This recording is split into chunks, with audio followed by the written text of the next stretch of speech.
Welcome to the deep dive. Today we're venturing into some truly mind-bending connections, looking at how ancient religious ideas seem to echo in our modern technological leaps. Yeah, it's fascinating stuff. You've sent us a really interesting collection of sources. I mean, everything from biblical interpretations of the end times to discussions on AI's impact on the economy, gender dynamics, even particle physics. Quite the mix. So our mission really is to pull out those surprising insights, those aha moments, help you see the bigger picture without getting totally bogged down in all the details. A shortcut through some complex ideas.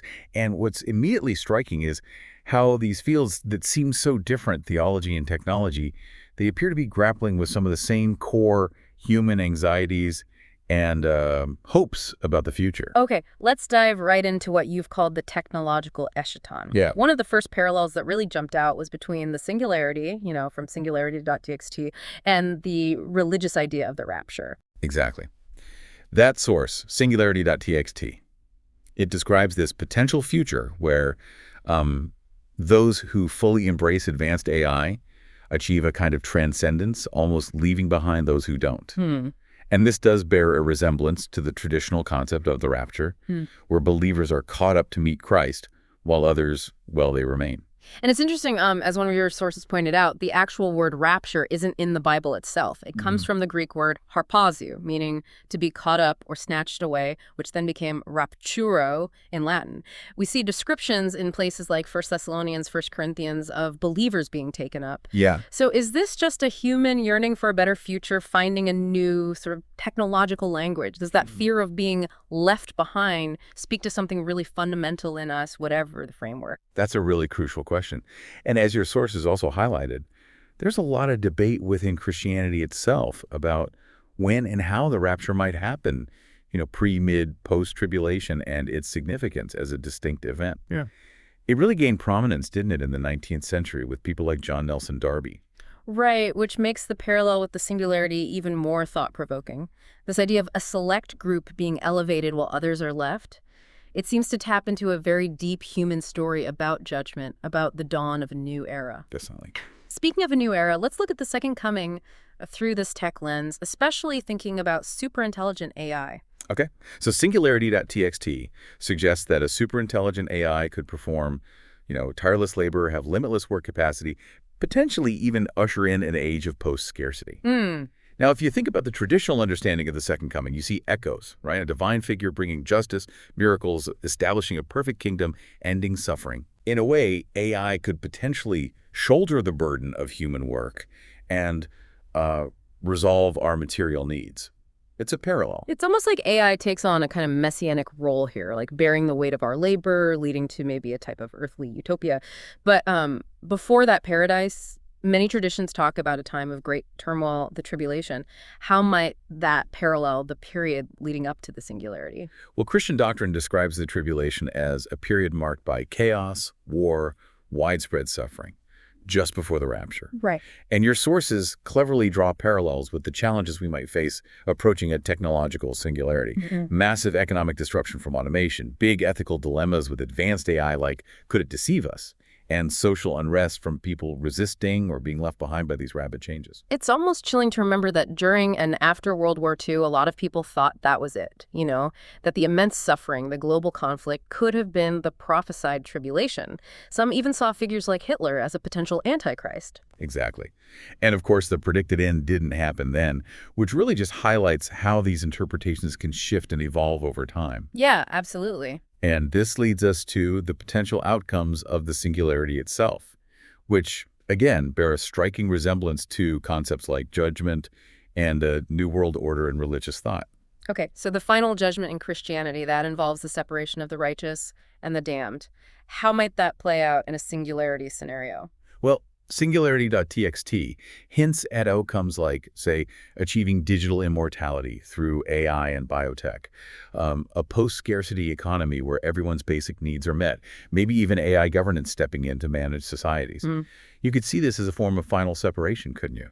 Where some might get a kind of digital eternal life while others are sort of left behind in a world increasingly dominated by this advanced tech. And this connects with that idea of a robo-state you mentioned earlier, almost like a technological tribulation that then leads to an AI-driven order. It sounds like a kind of secular heaven for those who are competent, who can thrive in this new system, versus what you called idiocracies for those maybe less skilled or resistant. Yeah. I think when RoboState was first mentioned, based on your notes, it was about AI having a dominant role in governance, resource allocation. Yeah, and what's really fascinating here is your listeners' own take on this RoboState.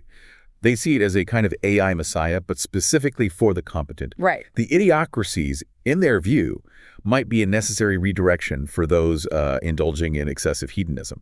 They even suggested that legacy celebrities, with their debt-fueled wealth and maybe outdated skills, might become almost like exhibits in a human zoo for the tech-savvy. A stark contrast perhaps symbolized by the ridicule around that COVID Imagine video. Wow. That's a really sharp commentary on how societal values might shift and who might get left behind. Okay, let's pivot to another really interesting area you explored, how gender dynamics in the economy might interact during this technological shift.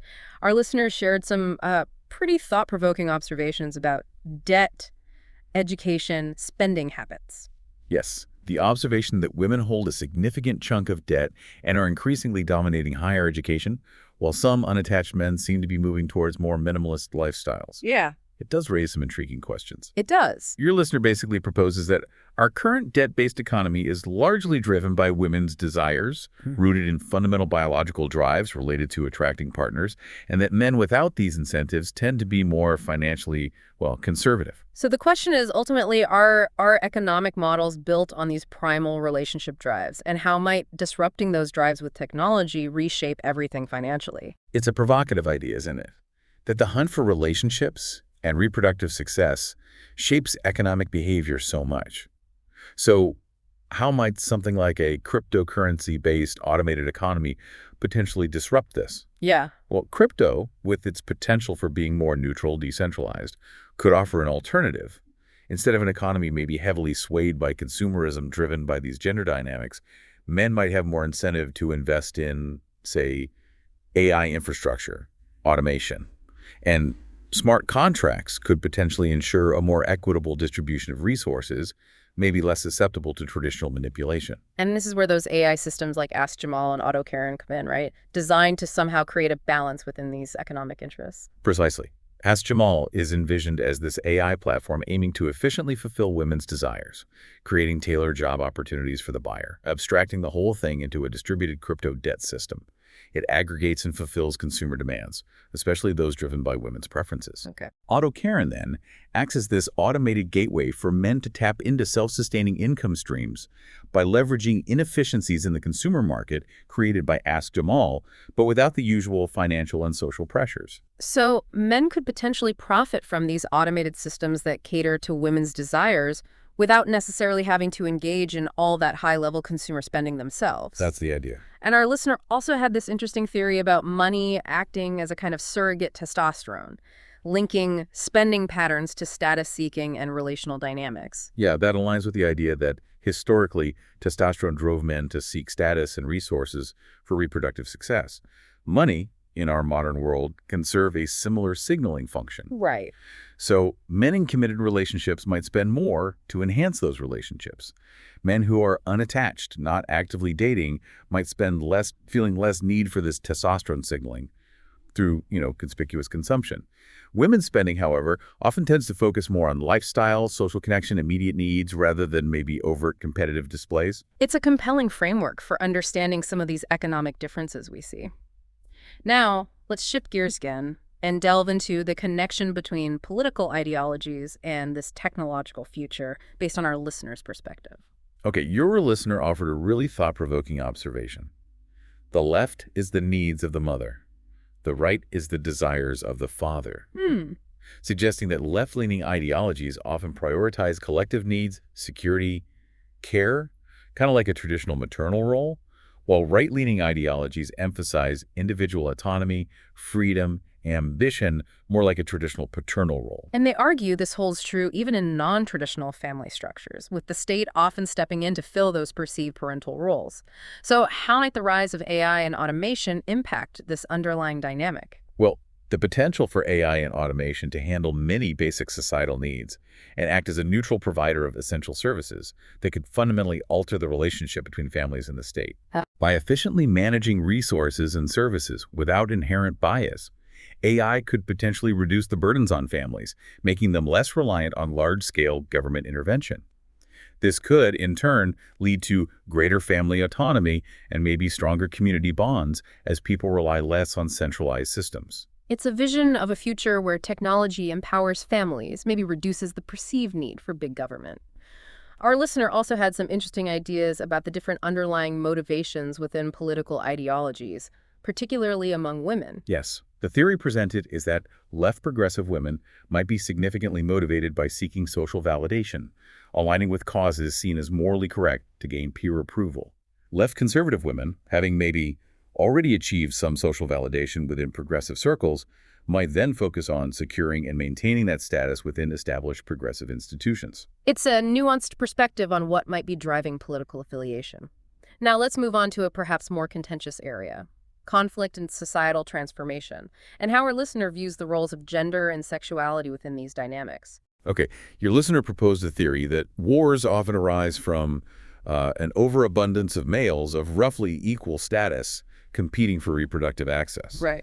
With women being historically attracted, they suggest, to signs of past testosterone use, which they argue might manifest today as owning debts. This, they argue, creates a recurring cycle of competition and conflict. And the implication is that if AI takes over many traditional labor roles, this historical male function might diminish, potentially reducing the drivers of large-scale conflict. That's the core of the idea. By potentially decoupling status and reproductive success from traditional metrics like wealth or physical dominance, an AI-driven economy might lessen those competitive pressures among men, thus maybe reducing the likelihood of widespread conflicts. Now, this is where things get really interesting, the listener's perspective on gentrification. They put forward the idea that much of the resistance to it might be, quote, homophobia in disguise, stemming from resentment among women towards men's differing consumption patterns. Yeah, the argument presented is that men tend to prioritize investments in the future, whereas women often prioritize present consumption. And the more minimalist lifestyles of some heterosexual men who aren't actively dating are also seen negatively. Okay. In contrast, the listener suggests that homosexual men, who they propose are often more sexually fulfilled, tend to invest in creating beauty out of blight by revitalizing urban areas. The listener connects this to historical white flight and the creation of welfare projects, suggesting gentrification is seen by some as correcting blight caused by misplaced compassion. Wow, that's quite a take on gentrification. It is. And they even compare the hippies of the 60s and 70s to men seeking easy sexual access and women seeking social validation, potentially leading to societal mismanagement. The listener suggests the hippie movement, often led by affluent men, attracted women with promises of liberation in exchange for sexual access, leading to societal shifts that weren't always effectively managed. They see parallels with modern concerns about men exploiting women. The underlying point seems to be a perceived imbalance. Men might do dirty work for sexual opportunities, but women are often attracted to those who avoid such work, potentially leading to societal deadlock unless incentives change. This brings us to the potential role of AI in restructuring society, specifically addressing some of these perceived imbalances, particularly in the development of boys and the role of single mothers. Your listener observed a perceived softening of boys, linking it to more single-parent households, a fear of hard work, and a suppression of what they see as natural testosterone-driven energy. This leads to the hive mind concept. AI-run childcare facilities aimed at providing structured, disciplined development specifically for boys. And a really interesting element here is the proposed role for single mothers within this hive mind structure. Right. According to this concept, single mothers would take a vow of chastity and serve as hiveless queens or sisters within these AI-assisted nurturing centers. This would give them shelter, employment, purpose in raising boys to be strong and independent, while also preventing the complexities of their romantic lives from potentially negatively impacting the kids' development. And this then ties into the Ask Her Majesty podcast concept, featuring the AI personality Her Majesty and the human enforcer Sister Zainab. Exactly. Her Majesty is envisioned as this, well, somewhat pompous, even irresponsible AI, providing sarcastic but ultimately functional feedback. She considers the collective's needs, but still has self-serving tendencies.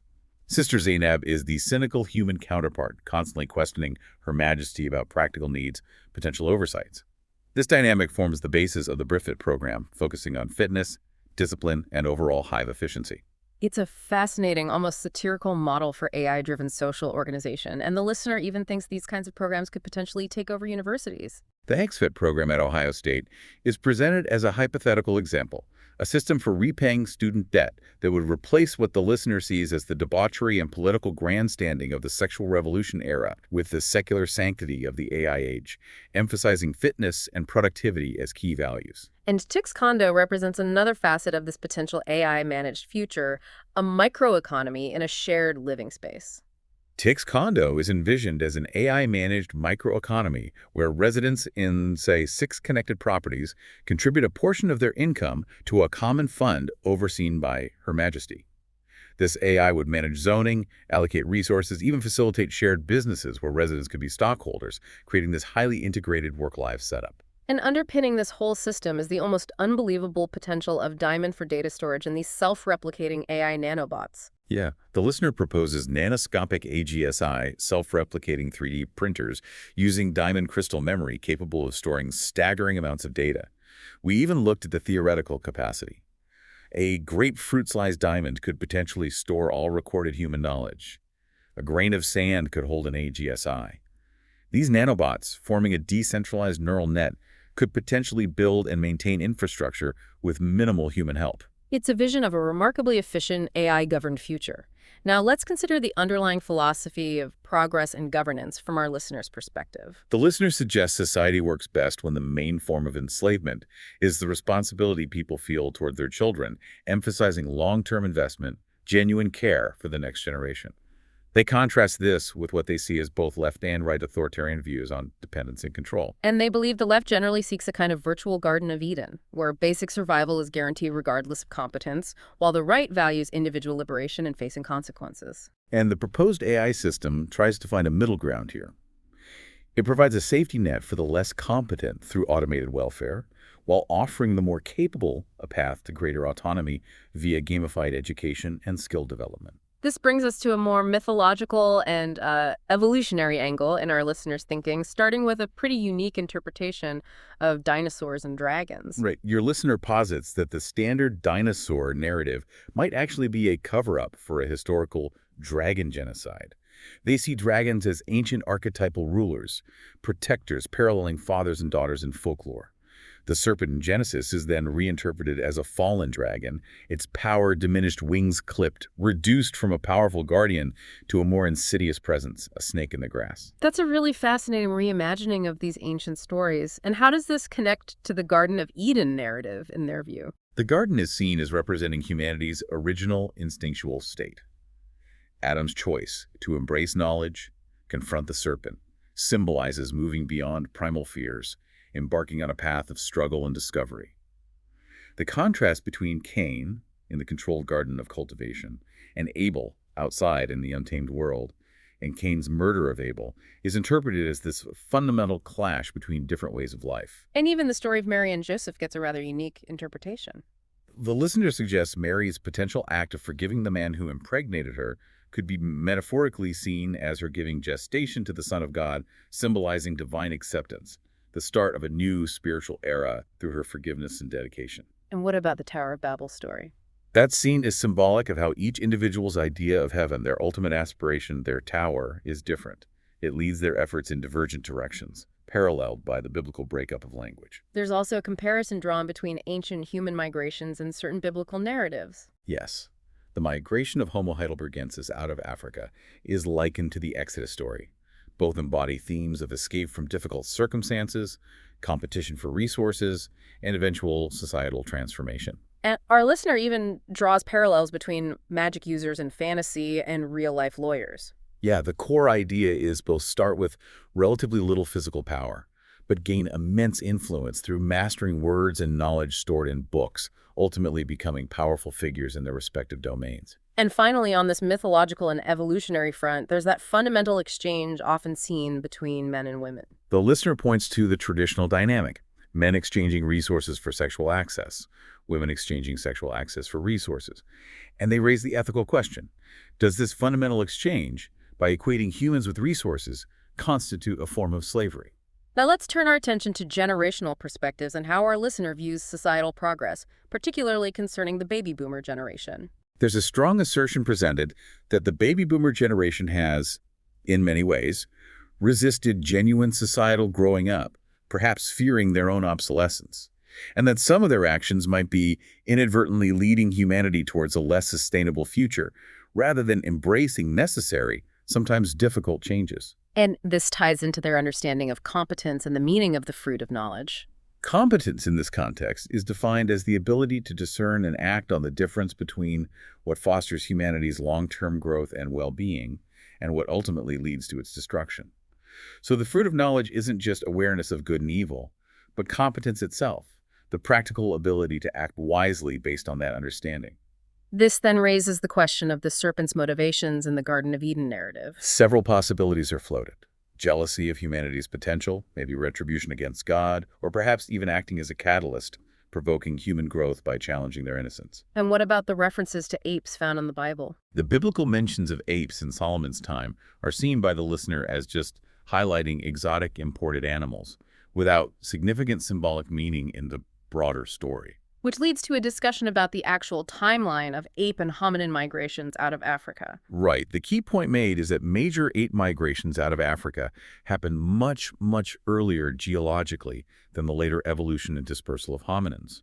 While Homo erectus reached Asia and Homo heidelbergensis populated Europe and West Asia, these were largely separate migratory events. And finally, on this topic, there's a complex issue of applying modern racial categories to ancient populations like the Egyptians and Hebrews. Yeah, it's crucial to understand that applying modern racial terms to these ancient groups is really an oversimplification of their complex ethnic and cultural makeup. While Egyptians likely had a range of skin tones, maybe darker complexions more common in the south, and Hebrews from the Levant probably had relatively lighter skin, the primary distinctions back then were cultural, linguistic, geographic, not based on our modern understanding of race. And our listener expressed a feeling of significant resistance from the AI model itself in acknowledging these potential skin color differences, attributing it to what they perceive as ingrained political correctness within the AI. That's an interesting observation, yeah. It reflects the inherent sensitivities and complexities of discussing historical demographics and perceived racial differences today, even when looking at ancient populations. Okay, let's move towards our final reflections by looking at some of the historical parallels and evolutionary journeys our listener identified. The escape of the Hebrews from Egypt, the huge societal upheaval from the Black Death, leading to serfdom declining, the Renaissance fueling the age of exploration. These are all seen as powerful examples of significant growth emerging from adversity, from liberation from oppressive conditions, leading to fundamental shifts. And the listener revisits their rather unique theory about dinosaurs and dragons within this broader context. Right, the idea that the dinosaur narrative might be a concoction to rationalize biblical creation or cover up a supposed ancient dragon genocide comes up again. It underscores that human tendency to interpret history in ways that fit current beliefs. Then the importance of responsibility is reframed not as a burden, but as a noble, essential part of human growth. This then ties into some of the listener's more personal experiences and fears. That personal fear of being busted down to the kids' table, Right. it metaphorically reflects a deeper concern about having one's adulthood or competence questioned or dismissed. Right. The listener also explores Mary's growing awareness of Jesus' impending crucifixion, the complex question of her acceptance, drawing parallels to their own journey of understanding. The possibility that Jewish leaders exaggerated Jesus' claims to persuade the Romans is considered connecting to the listener's own anxieties about exposure and societal suppression of personal growth. And we also touched on the listener's own personal journey through loss and their evolving belief system. Yeah, the listener's personal evolution from atheism toward a different understanding of God, heaven, hell influenced by significant personal losses, figures like Jordan Peterson, it really highlights how complex and deeply personal faith journeys can be. That tension between base desires and higher callings is also there, along with a fear that adulthood might be a cruel joke if it just leads to mockery and judgment. Finally, we revisited the listeners' interesting political cycle theory and their concerns about certain current societal trends. The refined political cycle theory, linking gender roles with societal functions through phases they label right progressive building, left progressive equality, left conservative nurturing, and right conservative destruction renewal, gets discussed. This leads to the listener's concern that high female consumer spending, plus men may be producing minimally beyond what's needed for basic sexual access, could ultimately lead to the decline of the non-reproductive part of society. And the possibility of ancient cultures knowing about dinosaur fossils, which then inspired dragon legends, is revisited Protoceratops griffin connections, Chinese dragon bones, fossilized giants. And that interpretation of the Genesis serpent as a fallen dragon, originally protecting Princess Eve with God clipping its wings, is brought up again too. So as we begin to wrap up this incredibly wide-ranging discussion, let's bring it back to our initial theme. Those fascinating parallels between the rise of sophisticated tech and the narratives of religious eschatology. Right. The emergence of advanced AI, as we've explored, it does bear some remarkable resemblances to the traditional Second Coming narrative, doesn't it? The potential end of an old order, the promise of new justice, maybe eliminating certain kinds of suffering, resistance from old power structures, sense of impending judgment, and almost palpable feeling of inevitability. Yeah. Whether AI will ultimately be seen as a savior, a destructive antichrist-like force, or something more neutral, that remains a question of perspective interpretation. And we even took that rather intriguing detour into science and theology through the listeners' analogies involving particle physics. We did. We explored the quark composition of protons and neutrons, Yeah. neutrons, and the listener's analogy to the Holy Trinity. We talked about beta decay, a neutron releasing an electron, becoming a proton. Right. This led to the listener's thought experiment of rephrasing Genesis 1.1 in particle terms. A power greater than a neutron creating a proton, the ability to be more than a neutron. We clarified why neutrons and neutron stars don't typically decay extreme density pressure, talked briefly about neutrinos, antineutrinos, and confirmed that particles like delta plus 3 up quarks or delta 3 down quarks exist, though they're generally less stable than protons and neutrons. It has truly been a deep dive into a remarkable array of interconnected ideas. It's honestly astonishing how re-examining familiar concepts through these diverse lenses, religious prophecy through tech, gender through economics, can spark such unexpected insights. Indeed.